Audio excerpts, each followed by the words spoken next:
to hold high the torch our heroes handed to us, and we will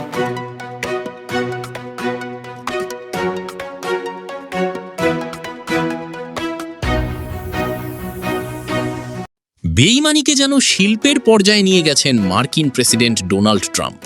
কাতারে যখন Iran ও আমেরিকার মধ্যে শান্তি আলোচনা চলছিল, ঠিক তখনই ইরানের দক্ষিণাঞ্চলীয় বন্দরনগরী বন্দর আব্বাসে ভয়াবহ বিমান হামলা চালায় মার্কিন সামরিক বাহিনী। ওয়াশিংটনের দাবি, সমুদ্রে মাইন পেতে রাখার প্রস্তুতি থাকায় এই অভিযান চালানো হয়েছে। তবে হামলার জবাব দিয়েছে ইরানও।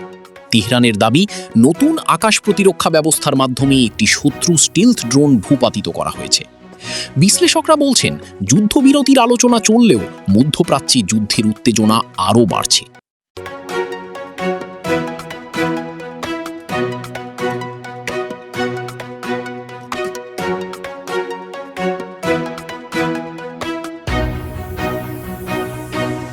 সোমবার ইরানের দক্ষিণাঞ্চলে কয়েকটি নৌযান ও ক্ষেপণাস্ত্র স্থাপনায় হামলা চালানোর দাবি করেছে যুক্তরাষ্ট্র।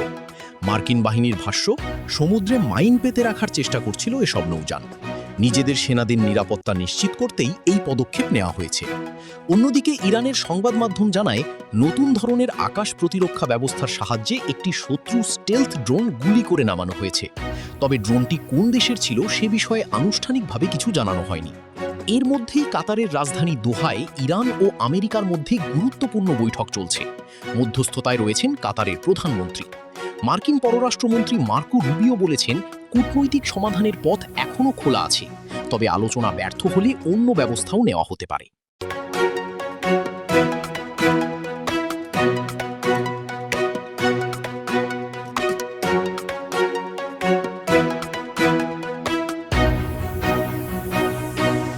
বিশ্লেষকদের মতে, আলোচনার অন্যতম গুরুত্বপূর্ণ ইস্যু হয়ে উঠেছে হরমুজ প্রণালী।